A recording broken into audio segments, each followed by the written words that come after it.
안녕하세요. 예수님의 제자 신민수입니다. 오늘 이 시간에는 증오 대신 사랑을 이루라는 제목으로 여러분과 함께 말씀을 함께 나누겠습니다. 먼저 기도로 시작하겠습니다. 천지를 지으신 우리 하나님 아버지, 오늘도 이렇게 말씀을 깨닫는 지혜를 주시고 함께 나눌 수 있는 소중한 기회를 주셔서 감사합니다. 저희들의 마음 속에 하나님을 향한 사랑이 가득 찰 수 있도록 인도하여 주시기를 간절히 바랍니다.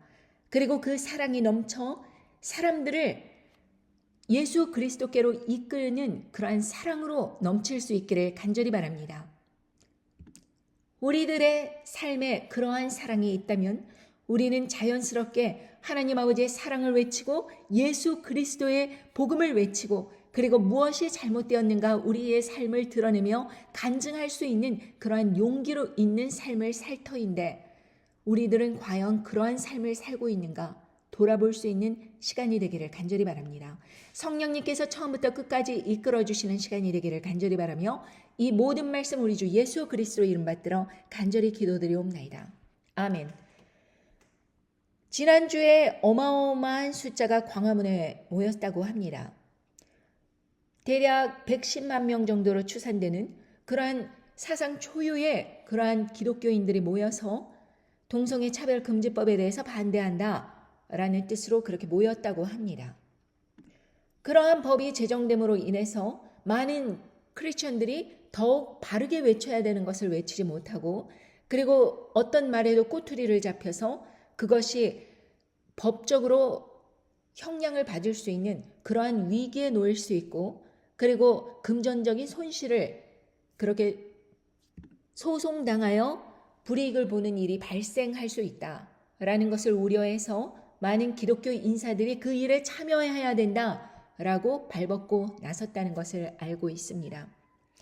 자, 그런데 우리는 그것이 옳으냐 그르냐 이 점을 넘어서 우리가 과연 하나님께서 우리의 삶을 어떻게 보시는가 그리고 우리의 사회에서 벌어지는 일들에 대해서 어떻게 바라보시는가 그 하나님의 초점에 맞추어서 우리들의 삶을 바라볼 필요가 있다라는 것을 오늘 이 시간 함께 나누려고 합니다. 왜냐하면 여러분 생각해 보십시오. 다른 사람 잘못 절대로 그렇게 해서는 안 된다 외치는 거 좋습니다. 그러나 결국 하나님의 심판에서 자기 자신도 그 잘못한 사람들과 똑같이 그렇게 불못에 떨어지는 운명을 맞이하게 된다면 과연 그 모든 노력들이 무슨 소용이 있는가? 실질적으로 우리의 삶에서 벌어지는 일들에 대해서 더욱 민감하게 죄악에 대해서 민감하게 생각해 볼 필요가 있다 이것입니다. 예전에 제가 대학교 때 이제 친구가 일하는 사무실에 놀러 간 적이 있었습니다. 토요일 날이었는데 친구가 일을 한다 그래서 거기에 가서 도와줄까 하고 찾아갔습니다. 그런데 들어가는 입구에서 많은 무리의 캐톨릭 사람들이 모여서 제 차와 저를 향해서 막 소리를 지르면서 욕설을 하는 것입니다. 그리고 저주를 하는 것입니다. 그렇게 행동하다가는 너는 지옥 간다 라는 식으로 그렇게 저주를 하는 것입니다. 저는 그들의 반응이 너무나도 이상했습니다. 저는 그냥 친구 사무실에 놀러 온 것 뿐인데 왜 저렇게 저 사람이 나를 향해서 저주를 하는가? 친구 사무실에 들어가서 이런저런 일을 겪었다 이야기를 하니까 자기네 사무실의 그 위층에 낙태 시술소가 있는데 거기에 들어오는 대부분의 사람들이 환자들이 낙태를 하기 위해서 들어간다는 것입니다. 그러니까 제가 여자이고 젊은 처자이고 하니까 그 사람들이 생각하기는 저 사람 낙태하려고 들어가는 것인가 보다 이렇게 착각을 한 것입니다. 그래서 그 해명을 듣고서는 저는 가만히 생각해 보았습니다. 그 사람들에게 그냥 마음대로 행하십시오. 그렇게 방치하면서 저는 제 나름대로 바르게 살아갈 수 있습니다. 그러나 저는 그들에게 교훈을 주고 싶었습니다. 그래서 사무실에서 나와서 그들을 향해서 파킹랏으로 뚜벅뚜벅 걸어갔습니다. 그 사람들이 다 저를 향해서 눈을 이렇게 치켜뜨면서 저 사람이 왜 자기들에게 걸어오는가 굉장히 의아한 눈으로 저를 쳐다보면서 피켓을 내리고 있었습니다. 저는 그들에게 말했습니다. 저는 여기 제 친구 사무실에 일하는 것을 도와주려고 이렇게 찾아왔다가 당신들이 말하는 그 욕설을 들은 사람입니다. 제가 여러분들에게 묻겠습니다. 저는 20대 초반입니다. 그런데 아직 남자와 관계한 적이 없습니다. 저는 여러분들에게 묻고 싶어요. 여러분 중에서 20대까지 다른 사람과 성관계를 안 하고 그렇게 자기의 자신의 순결성을 지킨 사람, 나는 정말 순결하게 혼전순결 절대 범하지 않고 그렇게 온전하게 자기 자신을 지켰다라고 생각하시는 분 앞으로 나오십시오. 그렇게 물었습니다. 10명 가까이 막 사람들이 소리를 지르다가 아무도 어떤 말도 하지 못해요. 그래서 제가 그랬습니다. 여러분이 지금 욕하고 괴롭히는 그 사람들도 여러분들과 똑같이 죄를 진 사람입니다. 그런데 여러분들은 굉장히 운이 좋기 때문에 임신을 안 했고 그렇기 때문에 이 자리에 들어가지 않았겠죠. 그러나 여러분들을 향해서 오는 그 사람 중에 어떤 사람은 슬픈 일을 겪었고 강간을 당했을 일도 겪었고 그리고 그 사람들은 여러분의 자녀가 될 수 있고 여러분의 누이, 친구, 여자친구, 부인 모든 사람이 될 수 있습니다. 당신들이 만약 이 사람들을 그렇게 비난을 한다면 당신들에게 그런 자격이 있습니까? 그리고 당신의 그 가족들을 향해서 만약에 누군가 돌을 던진다면 당신은 가만히 있을 수 있겠습니까? 예수님께서 죄가 없는 자가 돌을 던지라고 하였는데 여러분들의 삶은 하나님 보시기에 얼마나 깨끗합니까? 그렇게 물으면서 아무 말도 못하길래 저는 사무실로 그냥 걸어 들어갔습니다. 한 15분쯤 뒤에 제가 친구와 이제 얘기를 끝내고 사무실을 나오는데 그 사람들이 다 없어졌어요. 그러니까 그 사람들은 혈기가 분분해서 다른 사람들의 그런 숨겨진 그런 죄악들을 비난하기 위해서 그 자리에 모였지만 결국에는 그 사람들도 자기 자신이 깨끗하지 않다는 것을 깨닫고 엄한 사람들을 그렇게 비난할 수도 있다는 생각에 그냥 자기 자리로 돌아간 것입니다. 여러분, 과연 그때 영어도 못하는 제가 그 사람들을 향해서 말한 그것이 왜 그 사람들의 그런 아주 의기분분한 그 10명이나 되는 그 백인들 그 사람들의 마음을 바꾸는 계기가 됐을까요? 제가 똑똑하게 말해서 아닙니다. 하나님 아버지께서 그들의 죄악된 모습을 스스로 발견할 수 있게끔 보여주셨기 때문입니다. 이 어줍잖은 사람이 자기의 입을 통해서 말을 하는 그것을 통해서 하나님 아버지께서 그들의 마음을 치셨기 때문에 그들이 돌아간 것입니다. 여러분, 우리는 많은 사람들이 정말 다른 사람들의 그런 죄악들에 대해서 이야기하기를 좋아합니다. 그리고 그런 사람들에 대해서 이야기를 하면 할수록 자기 자신이 더욱 깨끗한 사람이 되는 것 마냥 착각을 합니다. 그러나 결국 알고 보면 자기 자신도 어떠한 실수로 인하여서 그 자리에 갈 수도 있을 법한 사람이라는 것에는 동의하지 않습니다. 자기는 절대 그런 사람 아니다. 이렇게 생각을 하고 말이죠. 우리는 사랑에 대해서 잘못된 정의를 갖고 있습니다. 사랑이라는 것을 이렇게 하하호호 웃으면서 서로 웃으면서 대하는 그런 것들이 사랑일 것이다 라고 착각을 하지요. 그러나 여러분, 사랑이라는 것은 참으로 엄청난 헌신입니다. 내 자신의 자아, 내 자신의 판단 이런 것이 온전히 무너지고 하나님 아버지께로 내 자신을 헌신하는 것입니다. 그때 우리는 사랑할 수 있습니다. 나를 욕하는 사람인데 그 사람이 아프고 병들고 그러면 불쌍한 마음이 생겨나는 거예요. 그게 사랑입니다. 그런데 우리는 그 사랑을 아주 현실적인 것으로 바꿔서 악을 저지르는 사람은 내가 미워하는 사람, 사랑하는 사람은 어떠한 나를 좋아해주고 기뻐해주고 그런 친한 사람, 이런 식으로 세상 사람들과 똑같이 사랑을 이해하는 것입니다. 여러분, 이 사랑에 대해서 어떤 목회자가 이야기하는 것을 한번 들어보겠습니다. 이것이 과연 성경적인 사랑인가? 그래서 우리가 이런 어떤 사랑에 대한 정의에 대해서 잘못된 생각으로 우리가 그렇게 잘못된 인식을 가지고 세상을 향해서 증오를 뿜어내는 것이 사랑의 표현이라고, 그것이 하나님의 정의를 이루는 것이라고 이렇게 생각을 하다가 우리가 하나님 심판 때에 그들과 함께 똑같이 쓴다면 이게 과연 우리에게 무엇이 유익이 있겠는가, 이렇게 돌아보시기를 바랍니다.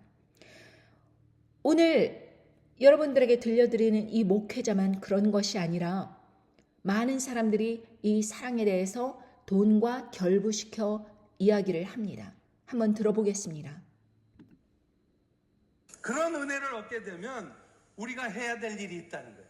내가 그런 은혜 가운데 사는 사람인지 아닌지, 내가 윗세상의 사람인지 아니면 이 아랫세상에 눈에 보여지는 세상에 갇혀 사는 사람인지 아닌지는 뭘 보고 알 수 있느냐면 그 결론이 형제사랑으로 나타나게 돼 있다는 거예요. 내가 그럴듯한 말하고 굉장히 믿음 있는 척해도 내 삶에 형제사랑이 나타나 있지 않다면, 어떤 이유에서건 내 삶에 형제사랑이 없다면 여러분은 지금 영적인 삶을 살고 있지 않는 것입니다. 그래서 히브리서도 13장 1절 2절에 결론과 같이 이렇게 말씀하지 않습니까? 형제 사랑하기를 계속하고 손님 대접하기를 잊지 말라.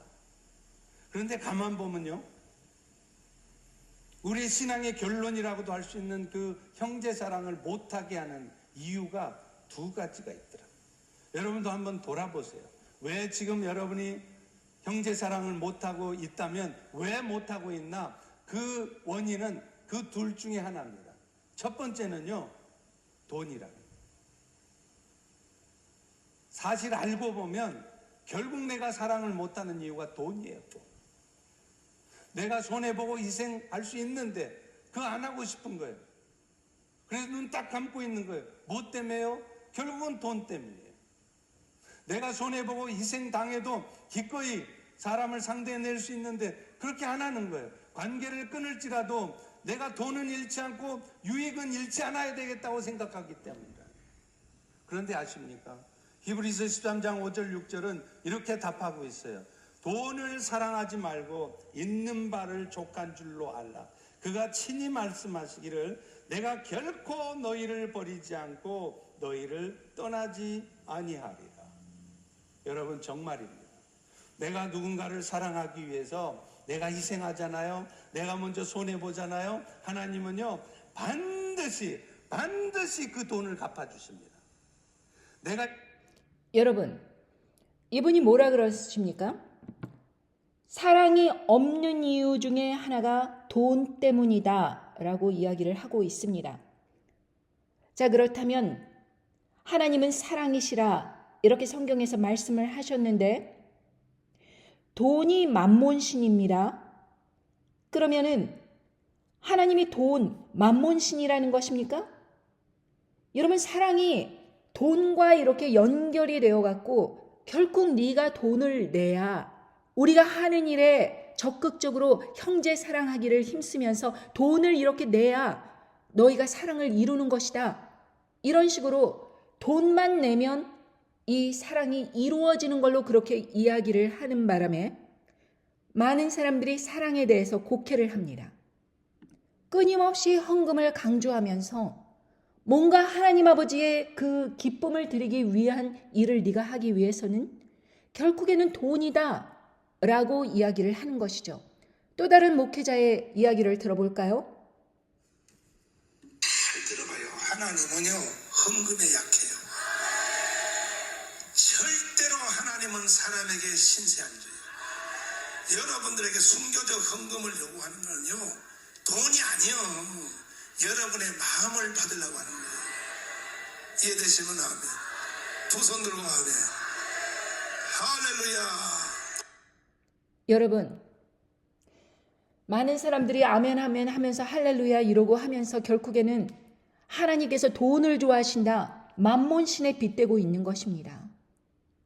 그래서 이 교회에서 사람들에게 사랑을 가르치는 것에 대해서 너무나도 이런 물질적인 것에 강조를 하다 보니까 교회 안에 증오가 가득한 거예요. 다른 사람들의 어떠한 악한 세상이 그대로 돌아가지만 그 안에서 깨끗한 삶으로, 정화된 삶으로 다른 사람들의 본이 되어서 그 착한 행실을 보고, 아, 교회 다니는 사람이 정직하구나, 교회 다니는 사람에게 사랑이 있구나, 관용이 있구나, 남들을 그렇게 차별하고 증오하고 하는 일에 앞장서는 게 아니고 저렇게 다른 사람들의 그 악함을 인내하고 기다려주고 참아주는구나. 그것을 바라볼 때 교회가 사랑으로 비춰지는 것입니다. 그런데 교회는 반대로 행동을 해요. 이 사랑을 외치는 이 세상 교회는 반대로 행동을 한다는 것입니다. 너희들 악한 사람들이야, 증오를 분출하는 것입니다. 그리고 정작 부정부패를 하는 그런 지도자를 교계가 일심으로 뽑아놓고 그 사람의 부정부패가 있을지언정 거기에 대해서는 침묵. 왜냐? 그 사람이 우파다. 우파기 때문에 우리 편이다. 하나님의 뜻을 가리키는 것이 아니라 파를 가르는 거예요. 기독교계는 우파. 그러므로 현 대통령은 우파기 때문에 우리가 지지해야 되는 사람. 그 사람이 아무리 주술 행위를 하고 그 사람이 아무리 부정부패를 하더라도 우파인 사람을 지켜내야지. 이러면서 다른 사람들의 그 억울한 일들에 대해서 눈을 감아버리는 것입니다. 왜? 노선을 정해야 되는 거예요. 어디 붙을까? 그래서 기독교인들이 세상 사람으로 하여금 그렇게 욕을 얻어먹는 것입니다. 여러분 아시겠어요? 왜 그리스도인이라고 하는 사람들을 세상 사람들이 그렇게 싫어하는가? 자기들의 삶에서 벌어지는 그런 악함이라든가 물질적인 세속화라든가 이런 것에 대해서 자아성찰은 없고 남들만 욕하고 있는 거예요. 이미 세상적이다. 그렇게 욕을 들어서 많이 좌절되고 낙담되고 차별당하고, 그러므로 그 사람들이 더 이상 이렇게 차별당하지 않겠다라고 이야기하는 것에서 시끄러, 너 하나님의 심판받을 거야, 이렇게 나오는 것입니다. 차별하는 거 정말 쉽습니다. 그냥 나보다 못하면은, 차별하려고 하면은 할 수 있어요. 그런데 그리스도인이라면 그래서는 안 되죠. 여러분, 제가 원장으로 있을 때 그 학원 원장이 이제 오피스가 있고 아이들 튜러링 하는 클래스가 저기 뒤쪽에 있고 제가 앞에서 그 원장실이 앞에 있습니다. 그런데 학교 방과 이제 학교가 끝나야지 아이들이 이제 몰려오니까 그 전에는 저 혼자 일을 하는 거예요, 원장이. 그런데 어느 날 이렇게 일을 하고 있었는데 아주 거대한 몸집에 흑인 남성이 갑자기 어정어정 열린 문으로 들어오는 거예요. 저는 겁이 덜컥 났습니다. 남루한 행색에 몹시 냄새가 나는 이 사람이 저를 향해서 눈을 이렇게 희번덕거리면서 나 화장실 좀 쓸 수 있냐고 물어보는 것입니다. 저는 별로 내키지는 않았지만 그 사람에게 공공 화장실이니 쓸 수 있다, 이 퍼블릭 플레이스니 쓸 수 있다, 이렇게 하면서 화장실을 내주었습니다. 화장실 청소 제가 해야 되는 거예요, 거기서는. 왜냐하면 아이들이 깨끗한 환경에서 하기 위해서 제가 선생들을 시키는 것이 아니라 제가 직접 화장실 청소를 하기 때문에 그 사람이 화장실을 쓰면 이 뒤처리를 제가 해야 되니까 이제 마음이 내키지는 않지만 화장실을 쓰라고 하였습니다. 그랬더니 그 사람이 한참 화장실을 쓰더니 거기서 뭐 씻고 쓰고 볼일 보고 다 하고 그렇게 나오더니 저에게 갑자기 말을 걸어요. 화장실을 썼으면 나가야 되는데 나가질 않고 말을 걸면서 이야기를 하는 것입니다. 나 여기에서 머물 수 있냐고. 그래서 겁이 덜컥 났지요. 이 사람이 왜 여기에 있겠다고 하는 것인가. 그런데 저는 그때 하나님께 그렇게 여쭤봤습니다. 제가 만약에 무례하게 이 사람을 내쫓는다면 이 사람이 보복을 할 수도 있고 이 사람이 또 저를 해코지할 수도 있으니까 좋은 말로 잘 이렇게 대우해서 이 사람이 스스로 가게끔 해야겠다라는 그런 생각이 들었어요. 그래서 그 사람에게 물론 당신도 공부를 하려고 하면 얼마든지 여기서 공부를 할 수 있다. 그런데 지금은 내가 무슨 볼일을 보고 있으니까 나중에 찾아왔으면 좋겠다. 그러면서 일단 돌려보냈어요. 그랬더니 어김없이 아이들 방과 후에 이제 클래스가 막 진행이 되고 있는데 찾아왔습니다. 제가 그랬습니다. 이 아이들은 부모가 다 돈을 내고 잘 공부를 가르치기 위해서 이렇게 있는데 당신도 이제 돈을 내면 여기에서 공부할 수 있다. 이렇게 이야기를 했어요. 그 홈레스가 무슨 돈이 있겠습니까? 그러니까 저를 막 째려보면서 나 그냥 여기 가만히 앉아 있는데도 안 되겠느냐 그래요. 그래서 가만히 앉아 있게 하고 싶지만 저 뒤에 아이들을 보라고 자리가 없다고 꽉 찼다고. 그러지 않아도 그 아이들이 꽉 찬 상태예요. 근데 사람이 거짓말 말라고 조용한 것 같은데 무슨 학생들이 있느냐고. 그래서 한번 들여다보십시오. 이렇게 제가 안내를 했어요. 그랬더니 책상마다 꽉꽉 아이들이 차 있고 선생님들이 여러 명이 그렇게 아이들을 열심히 가르쳐 주고 있는 것을 보고 자리가 없는 것을 보고 이렇게 보더니만 언제 자리가 나뉘어요. 그래서 일단 수업료를 갖고 오면 그것을 이제 버짓을 제가 이렇게 보여주면서 이 정도의 예산이 있으면 이 정도의 시간이 있고 다 설명을 해줬습니다. 그러면서 아무 때나 오는 게 아니고 자기 스케줄 때에 오는 것이다 라는 것을 합리적으로 설명하고 마치 고객처럼 친절하게 설명을 해줬습니다. 그랬더니 그 사람이 차별받는다는 느낌이 없었는지 자기가 돈이 없기 때문에 그렇게 나갈 수밖에 없는 것이죠. 그러니까 인사를 하고 나가더니 다시는 찾아오지 않더라고요. 여러분, 어느 누구에게나 공평하게 대우한다는 것은 너무나도 중요한 일입니다.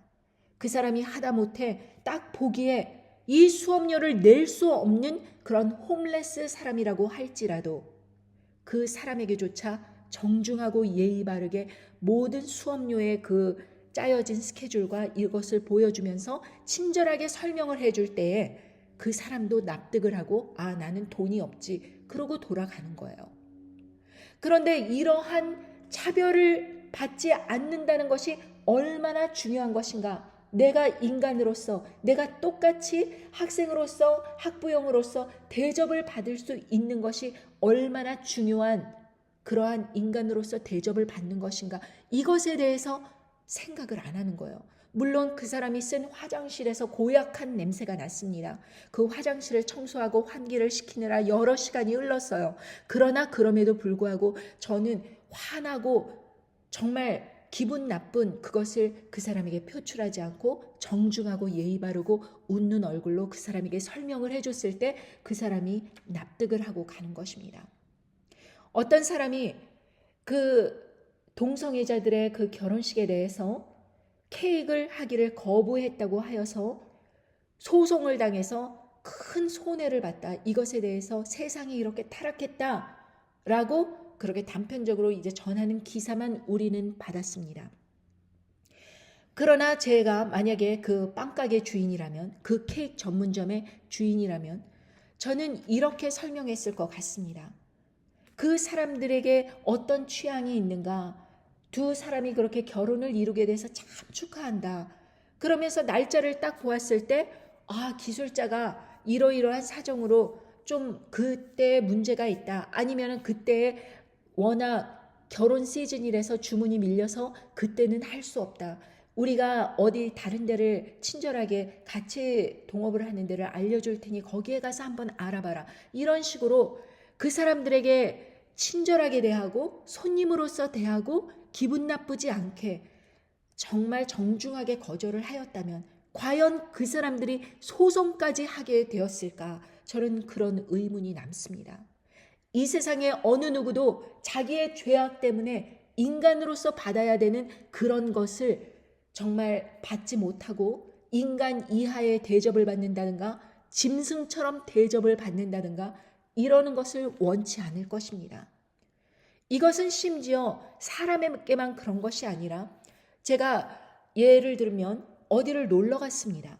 그 멕시코 캔쿤에 이렇게 놀러 가서 호텔이 참 멋있는데 거기에 들개 3마리가 이렇게 와서 배고픈데 사람들은 공격하지 않아요. 그런데 들개 3마리가 하얀색, 누런색, 까만색 이 들개들이 막 왔다 갔다 하면서 정원을 거니는 것입니다.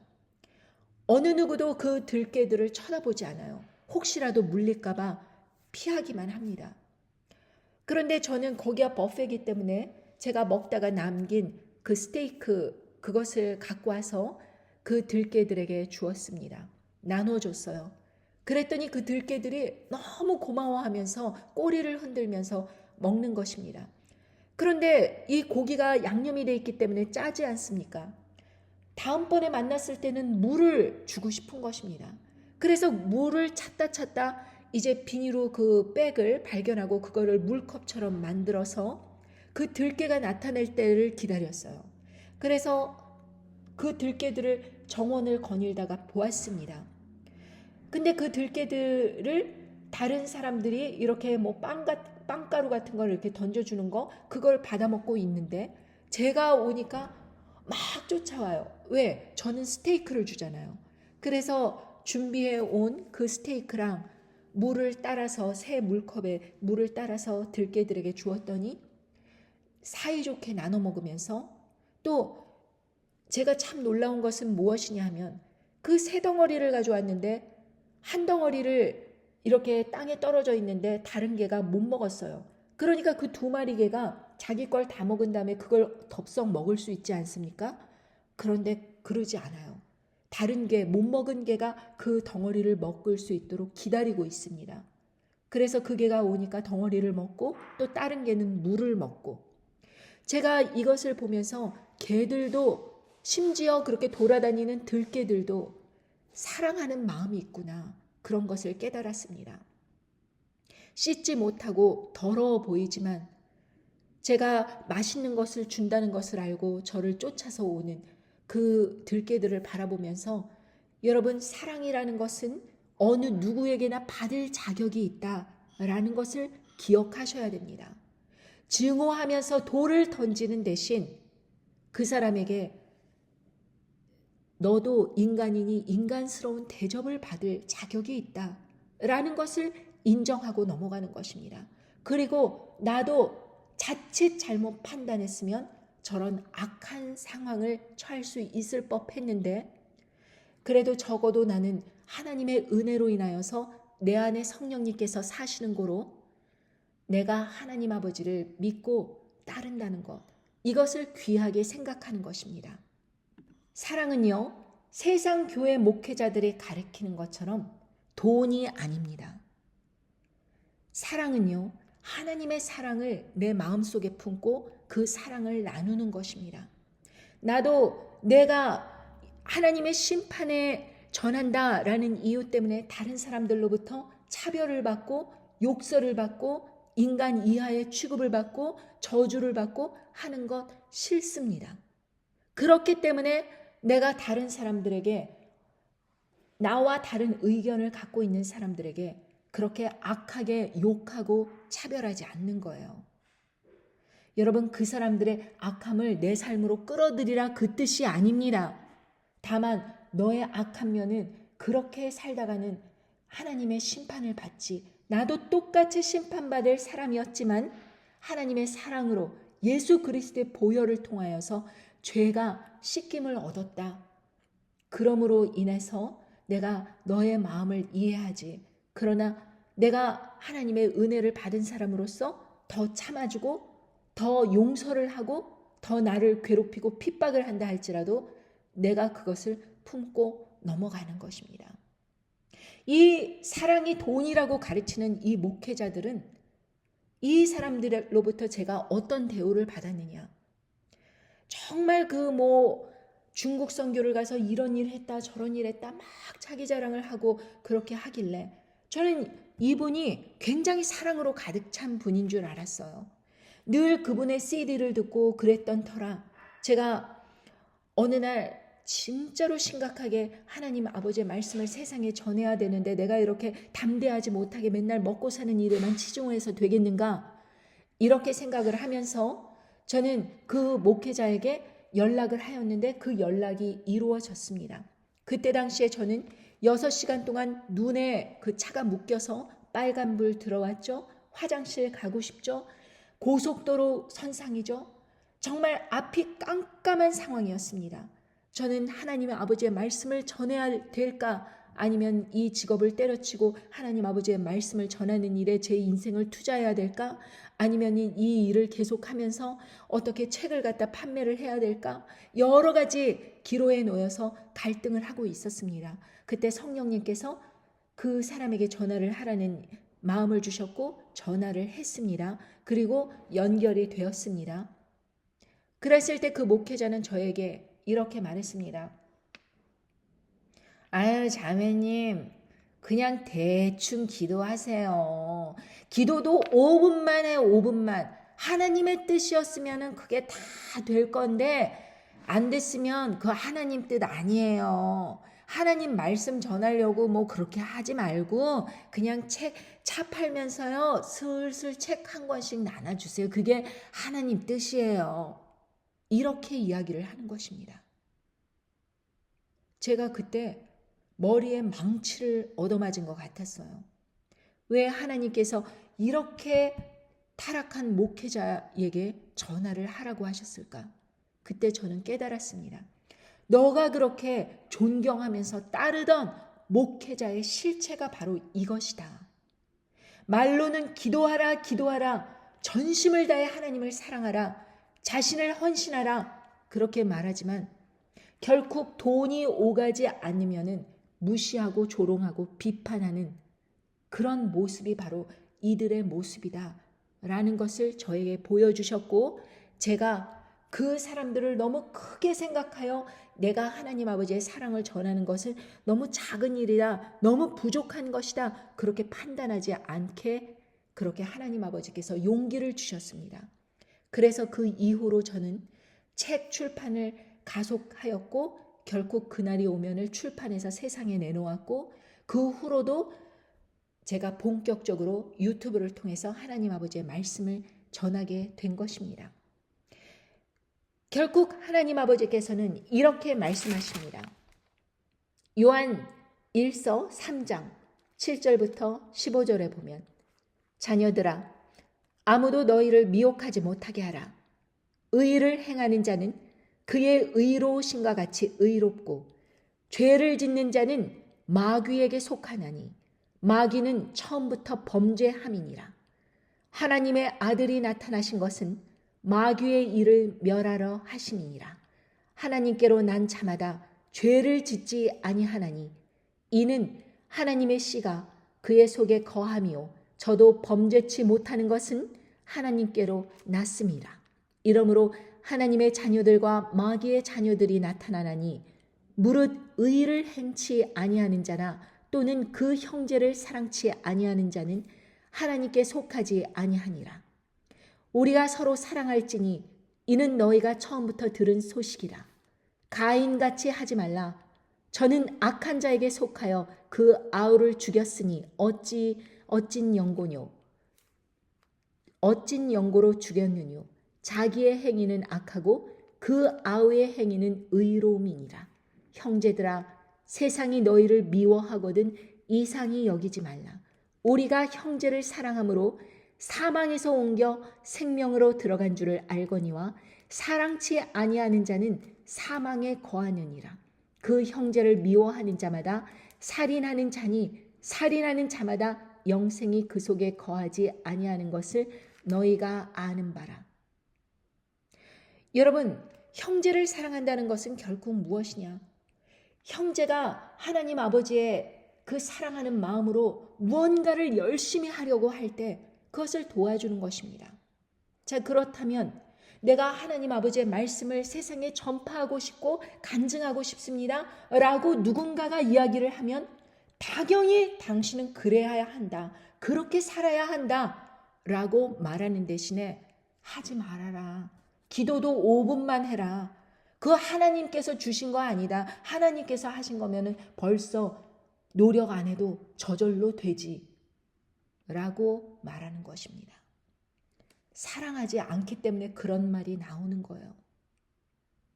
추수할 일꾼을 보내주셔서 기도해야 되는데 추수할 일꾼으로 자원한 사람을 디스커리지 하는 것입니다.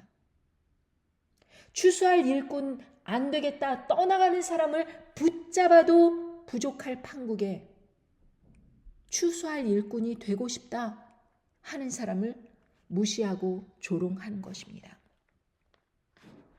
여러분, 저는 추수할 일꾼으로 자원하겠습니다 라고 이야기를 하고서는 이 기도의 집에 와서 공짜로 놀고 먹는 방법이 없나? give and take지. 이런 식으로 딜을 하는 사람들을 정말 싫어합니다. 하나님 아버지의 말씀을 세상에 전파하는 데 있어서 이 기도의 집에 머무는 것과 그 일이 무슨 상관이 있습니까? 그러니까 너가 추수할 일꾼으로 그렇게 자원해라 하는 것을 이 말씀 영상을 같이 사람들에게 퍼뜨리고 같이 사람들이 깨어나서 일어나라 하고 그렇게 하는 일에 협조를 하라고 하였더니만 그렇게 추수할 일꾼으로 나 자원할 테니 그러니 너는 나한테 뭘 줄 수 있느냐? 무슨 도움을 줄 수 있느냐? 돈을 줄 수 있느냐? 이런 식으로 너의 선함을 드러내봐라. 이런 식으로 아전인수격으로 돈을 내라고 하는 것입니다. 내가 돈을 받아도 부족할 판국에 오히려 자기를 도와주면서 돈을 내래요. 그러니까 저는 여러분들로부터 아무런 이유도 없이 뭐 물건을 판다거나 뭘 한다거나 그래서 정당하게 얻는 그런 돈이 아니라 여러분들에게 이렇게 아무런 이득도 얻지 않고 말씀 전파를 한 것에 대해서 제가 여러분들에게 헌금을 달라고 요구를 합니까? 무엇을 헌신하라고 그렇게 말합니까? 여러분의 삶이 하나님 아버지께로 바르게 나와서 남 판단하고 정죄하고 그런 일들에 자기의 일생을 소모하지 말고 내 삶부터 똑바로 해라 이것입니다.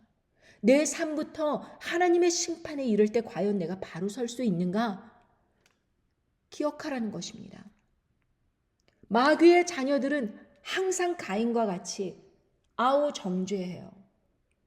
내가 옳게 하는 것이고 너 잘못하는 것이야. 그러면서 영적으로 죽이는 것입니다. 살인하는 마음이 있는 것입니다. 미워하고 적대시하고. 그렇다고 해서 그 동성애 차별금지법을 찬성하는 사람들을 따라가느냐? 그게 아닙니다. 저는 그 사람들이 왜 그렇게 악한 말을 짓거려대는지 이해할 수 없습니다. 그런 사람들은 하나님 아버지께서 심판하실 것입니다. 저는 찬성하라 반대하라 이 이야기를 하는 것이 아니라 다른 사람들을 욕하고 정죄하는 대신에 자기의 삶부터 바르게 나오라 이것입니다. 여러분, 하나님 아버지께 집중한다는 것, 사랑이신 하나님 아버지께 집중한다는 것, 이것이 과연 무엇인가? 이것에 대해서 여러분 하나님 아버지의 이름을 아십니까? 이름을 아신다면 하나님 아버지께서 얼마나 태초서부터 하나님 아버지에 대해서 분명하게 그 정체를 밝히셨는지 여러분은 아시게 될 것입니다. 여러분, 여기에서 제가 여호와 한국어로 이렇게 쳐봤습니다. 우리는 하나님 아버지의 이름을 여호와, 야훼 이렇게 부르지요. 그런데 히브리어로 그렇게 트랜슬레이트 하면 여기 보시죠. 바로 음성으로 나오는 그 부분이 구글 그 표시가 나와 있습니다. 발음을 알 수 없는 것입니다. 우리가 여호와, 야훼 이렇게 표현하는 것에 대해서 정확한 발음을 알 수 없는 것입니다. 그러나 우리는 쓰여진 그 음절을 볼 수 있지요. 히브리서에서 어떻게 쓰여졌는가를 여러분은 보실 수 있습니다. 자, 히브리어는 오른편에서 왼편으로 읽습니다. 예수님께서 십자가에 달리실 때 유대인들의 왕 나사렛 예수 이렇게 쓰셨습니다. 자, 오른편에서부터 왼편으로 읽는다고 하였습니다. 자, 여기 첫 글자를 하나씩 따봅시다. 여기에서 요드, 그리고 와우, 해, 이것이 이제 셀렉트된 것이 여러분 보이실 것입니다. 여기에서 제일 오른편에 요드, 그 다음에 해, 그 다음에 와우, W, 그 다음에 해. 이 뜻은 무엇이냐? 해는 보라, behold, look, reveal, breathe 그런 뜻을 가지고 있습니다. 집중해라, focus, behold, 자, 보라. 그리고 요드는 손이라는 뜻을 갖고 있습니다. W, wow는 못이라는 뜻을 갖고 있습니다. 그러니까 여기에서 그것을 철자법으로 하면은 YHWH 이것은 다 자음입니다. 그래서 우리가 모음을 A하고 E를 넣어서 야훼 이렇게 읽는 것입니다. 자, 그렇다면 YHWH 이것을 우리가 풀어서 보면 하나님의 이름은 못, 손, 보라 이것으로 그렇게 나열이 되어 있는 것을 볼 수 있습니다. 순서적으로는 손, 요드, 그리고 보라, 손을 보라, 그리고 못을 보라, 손에 박힌 못을 보라. 이것이 하나님의 이름입니다. 우리가 정확히 하나님의 이름을 어떻게 음성으로 들려지는지는 하나님께서 알려주시지 않은 것은 하나님의 이름을 너무나도 불경건히 외치는 세상인지라 하나님 아버지께서 그것을 감추셨다 라고 저는 보고 있습니다. 그러나 하나님 아버지의 그 written, 쓰여진 그 순서를 보면 손을 보라, 못을 보라, 손에 못 박힌 걸 보라 이것입니다. 여러분 아시겠습니까? 유대인들의 왕 나사렛 예수 여기서 첫 글자를 딴 것이 하나님의 이름인데 그 이름을 히브리어에서 그렇게 찾아보면 손에 못 박힌 거 보라 이 뜻이라는 것입니다. 그러니까 우리가 집중해야 될 것은 남을 판단하는 일에 분주해서는 안 돼요. 제가 여러분들에게 왜 어떤 목회자가 이런 말을 했다 이러고 밝히지 않는가 하면 저는 그 목회자가 누군지 그거는 중요한 것이 아닙니다. 누구를 비난하는 것은 관심이 없습니다. 세상 목회자들이 이렇게 이야기하는 것이 제 귀에 들려질 때 그것을 정확히 증거를 제시하면서 여러분들에게 들려드리는 것입니다. 이 분들이 누구냐 이것이 중요한 게 아니고 바로 세상 목회자들은 이렇게 잘못된 방식으로 사랑을 가르치고 있는데 결국 사랑은 돈이다 이런 식으로 가르치고 있는데 우린 그렇게 배워서는 안 된다는 것입니다. 가인같이 하지 말라는 것입니다. 저는 악한 자에게 속하여 그 아우를 죽였으니 어찐 영고뇨 죽였느뇨 자기의 행위는 악하고 그 아우의 행위는 의로움이라. 하나님 아버지께서 받으신 재물 바로 의롭기 때문에 받으신 것입니다. 아우 그 아벨이 예뻐서 받으신 게 아니고 가인을 그렇게 차별해서 받으신 게 아니고 바로 아벨은 의로움 속에서 예물을 드렸고 제사를 드렸고 가인은 악한 마음을 가지고 제사를 드린 것입니다. 그래서 아벨 것은 받으시고 가인 것은 받지 않으신 것입니다. 우리가 똑같이 하나님께 예배를 드린다고 하지만 저와 여러분 중에서도 하나님 아버지께서 받으시는 사람의 예배가 있고 받지 않으시는 사람의 예배가 있습니다. 가인은 자기가 가인인지 모르는 거예요. 자기가 악한 사람인지 모르는 거예요. 그러니까 아벨을 갖다 판단하고 정죄하고 결국에는 미워해서 죽인 것입니다. 자기가 좋은 사람인 줄 알고 자기가 정의로운 심판자가 되어서 여러분 똑같은 우를 범하지 말라 이것입니다. 우리가 해야 될 것은 가인이 아니에요. 우리가 해야 될 것은 하나님 아버지의 심판의 날에 아벨로서 나오는 것입니다. 우리가 형제를 사랑한다고 하는 것은 우리에게 잘못한 사람일지라고 하더라도 그 사람이 너무나도 어려운 상황에 있다면 불쌍하게 느껴져야 되는 것입니다. 그 사람이 천국에 못 들어갈 수도 있는데도 불구하고 저렇게 악한 상황에 있는데 또 세상에서도 그렇게 넘어지고 자빠져서 괴로워하고 있으면 불쌍해 보여야 되는 거예요. 제가 어느 분에게 정말 오랫동안 지속적으로 괴로운 말을 많이 들었습니다. 심지어는 구데기 나오는 된장을 그렇게 받아가지고 그 간을 본다고 이렇게 했는데 제가 그 구데기가 든 된장 간을 본 거예요. 식탁에 딱 놓으니까 국이 좀 식으니까 구데기는 둥둥 뜨고 된장은 가라앉고, 그러니까 둥둥 뜬 구데기를 보고 식구들이 이게 뭐냐, 벌레다, 구데기. 그걸 저는 모르고 맛을 본 거예요. 끓이면서 팔팔 끓으니까. 그래요, 얼마나 화가 나든지. 그러나 가만히 생각해 보니 그분이 불쌍해요. 얼마나 제가 미웠으면 그렇게 구데기 핀 된장을, 그거 제가 물어봤는데 그거 콩비지라고 하면서 속이면서 그렇게 좋은데, 그걸 저는 그렇게 악한 의도가 있는지 모르고 그냥 먹은 거예요. 맛을 본 거예요. 그런데 그분이 세월이 지나서 온몸이 아프고 얼굴과 온몸에 멍자국 들고 그런 일이 이렇게 일어나는 걸 보니까 마음이 아픈 거예요. 꼭 누가 때린 멍자국 마냥 그냥 마음이 아파요. 불쌍한 마음이 드는 거예요. 여러분, 제가 만약에 사랑이 없었다면, 하느님 아버지께서 주신 사랑이 없었다면 예진작에 미워했겠죠. 그뿐입니까? 돈에 관해서도 굉장히 많이 당했어요. 제 손님을 그 보험에 그렇게 같이 일하자 저를 끌어와 갖고 저를 고용했던 그 매니저, 한국분이 있는데, 평생을 갖다가 자기는 새벽 기도에 단을 쌓았다 그러면서 장로라고 하면서 그렇게 열심으로 새벽 기도 단을 쌓고 일을 나간다 그러면서 막 신앙적인 이야기를 하고, 그래서 저는 존경하는 마음으로 같이 일하기로 해서 일을 시작했어요. 그래서 첫 번째 손님이 누구가 좋을까 이렇게 선정하는 가운데 제 벤츠 손님 중에서 어떤 분이 있는데, 이러이러한 상황이 있는데 이 회사에서 이런 니드가 있는데 그 유산과 회사 관련해서 이런 상품을 하면은 참 큰 거를 벌 수 있을 것 같습니다. 이렇게 이야기를 하면서 같이 찾아가기로 했어요. 제가 실수하면 안 되니까 같이 찾아가서 도와주겠다는 겁니다. 제가 그 사람에게 어떤 보험 상품을 팔면 이분도 30%를 받아요. 근데 이 사람 속에 욕심이 생겨난 겁니다. 100% 받고 싶다.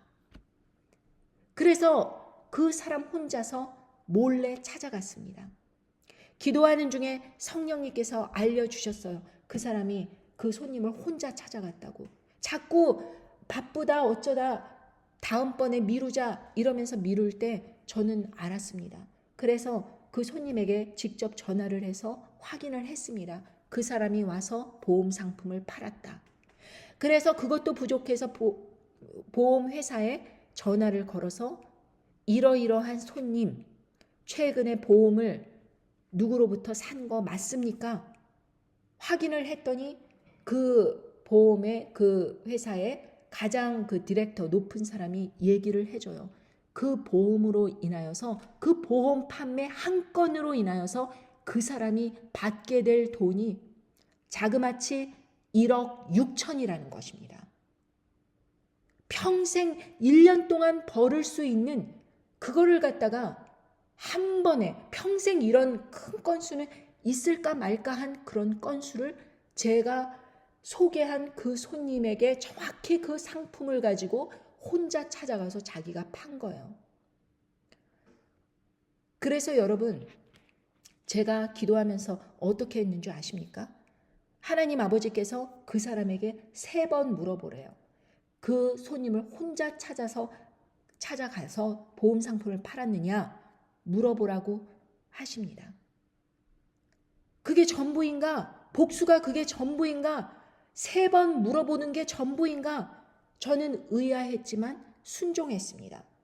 그 사람에게 만나서 물어봤어요. 80대 가까운 70 몇 세인데 나이 지긋한 분인데, 장로인데, 그분에게 물어봤습니다. 아무개 손님을 혼자 찾아가서 보험 상품 파셨습니까? 그랬더니 극구 부인을 하면서 이 사람은 내가 그럴 사람인가? 에이, 뭐 이러면서 있는 겁니다. 그래서 제가 다시 한번 묻겠습니다. 2번째로 묻겠습니다.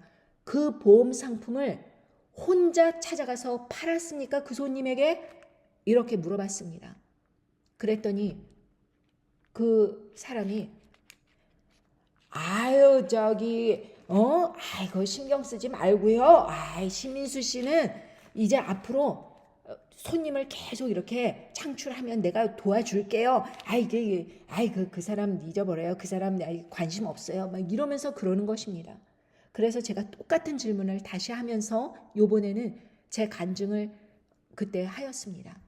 짧게 하고 제가 하나님으로부터 받은 소명으로 사는 삶을 이야기하면서 물었습니다. 그 손님을 혼자 찾아서 가서 보험 상품 파셨습니까? 그랬더니 부인도 안 하고 요번에는 그거 잊어버리고 내가 10만 원짜리 뭐 이렇게 받을 게 있는데 그 케이스 신민수 씨 줄게요. 이러는 것입니다. 그래서 저는 뒤도 안 돌아보고 회사 그만두고 다시는 그 사람과 연락하지 않았습니다. 여러분, 그 사람이 평생 동안 그렇게 쌓아온 새벽기도 20대 30대서부터 그렇게 평생을 새벽기도 쌓아왔다 그러고 그렇게 보험에서 아주 큰 업적을 남겼다 그러고 그러는데 1억 6천 되는 그 돈 앞에서 모든 믿음이 와르르 무너지고 하나님 아버지께서 그 사람이 도적질하고 거짓 증언하고 하는 것을 직접 보셨습니다. 그리고 그 사람은 이제 자취를 감췄습니다. 아마 연로했기 때문에 죽었을 수도 있겠지요. 그러나 그렇다면 그 사람은 평생 저에게 사과할 기회를 놓치고 그리고 돈을 갚을 기회를 놓치고 결국에는 어디로 갈까요? 자, 에스겔 말씀해 보면 33장 13절부터 한번 읽어보겠습니다.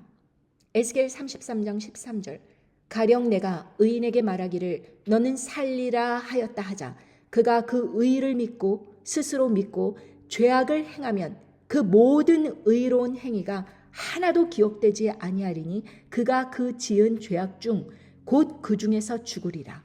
가령 내가 악인에게 말하기를 너는 죽으리라 하였다 하자 그가 돌이켜 자기의 죄에서 떠나서 법과 의대로 행하여 전당물을 도로 돌려주며 억탈물을 돌려보내고 생명의 율례를 준행하여 다시는 죄악을 짓지 아니하면 그가 정령 살고 죽지 않을지라. 그의 본래 범한 모든 죄가 기억되지 아니하리니 그가 정령 살리라. 이는 법과 의를 행하였음이라 하라. 자, 여기서 여러분 그 죄인이 회개하였다는 것은 그냥 말로만 쫑알쫑알거리고 끝난 게 아니에요. 전당물 다 돌려줘요. 억탈물 돌려줘요. 생명의 율례를 계속 준행하는 것입니다. 그리고 다시 죄악을 짓지 아니할 때 그때 그가 정령 살고 죽지 않을 것입니다. 그러니까 예수 그리스도 안에서 born 됐다고 하더라도 그 예전 죄, 그 죄에서 저지른 그 여파, 자기가 갚아야 될 돈, 그 죄악에 대한 대가 치러야 되는 거예요. 다윗이 단 하룻밤에 밧세바를 범한 것으로 인하여서 우리아의 아내와 간음을 한 그 하룻밤의 사건 때문에 엄청난 비극이 다윗에게 찾아오지 않았습니까?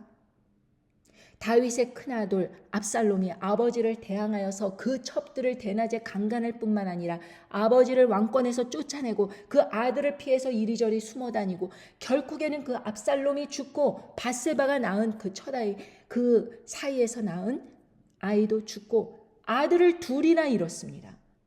그리고 나서 용서 철저하게 그것에 대해서 큰 회개가 있었을 때 결국에 다윗이 회개가 될 수 있었던 거예요.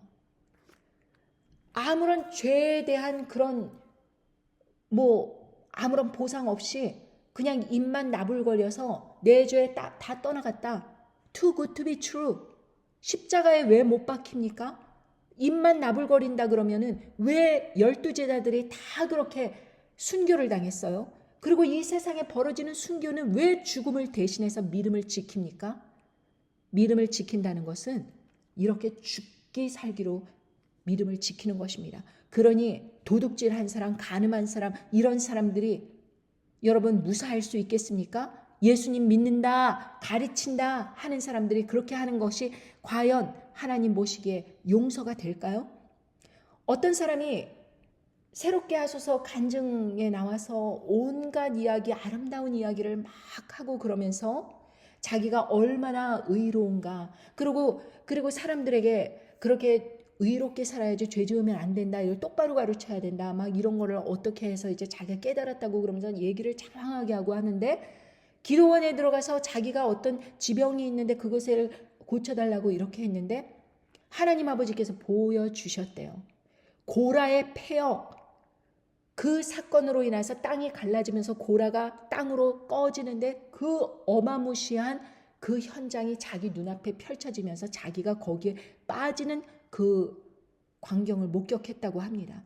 그래서 기도원 가서 막 밤에 나와서 막 그 얼음을 갖다가 막 온몸에다가 너무 무섭고 떨리고 두렵고 괴롭고 하여서 숨을 쉴 수가 없어서 그렇게 눈을 갖다가 자기 몸에 뿌리고 막 그랬다고 해요. 그래서 하나님 아버지께서 이 사람에게 그런 것을 보여주셨다면 왜 그랬는가? 그래서 이 사람의 전적을 살펴보았습니다. 왜 이렇게 많은 간증을 하고 정말 사역도 그렇게 크게 하는 사람에게 왜 고라의 그 사건을 보여주셨을까?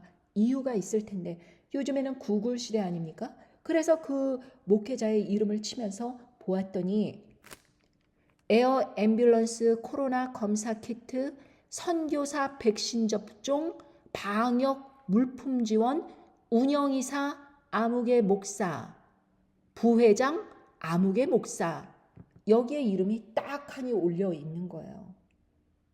그래서 이런 일들의 발제에 나선 아무개 목사는 앞으로 모든 것이 코로나와 함께 사는 뉴 노멀, 새로운 일상이라며 되는 대로 흘러갈 것인가, 미래를 예측하고 적극적으로 나올 것인가, 이러면서 선교사들의 그 백신 접종에 대해서 앞장서고 있는 거예요.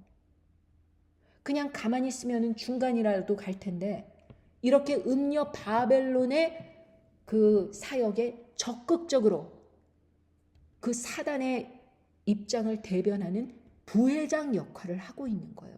이분이.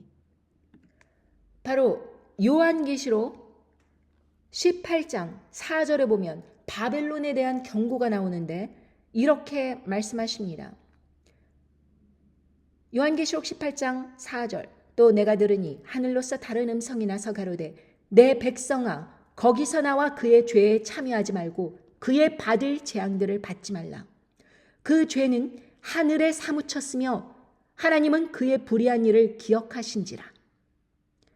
이렇게 말씀하시면서 내 백성이라고 부르시면서 거기서 나와 그의 죄에 참여하지 말라고 하였는데 참여할 뿐만 아니라 지도자 역할을 하고 있는 거예요. 비옵시옷 접종 확산에 아주 앞장서서 사람들에게 선교사도 다 받아야 된다, 이렇게 주장을 하고 있는 것입니다. 그러니 이 사람이 고라의 그 사건을 하나님께서 보여주시면서 분명히 기도원에서 경고했음에도 불구하고 그게 그것에 대한 경고인지 모르고 비옵시옷 주사 접종을 세상 사람들에게 다 그렇게 받으라고, 교인들에게, 선교사들에게, 목회자들에게 다 받으라고 앞장서서 타이틀까지 거머쥐고 있는 거예요.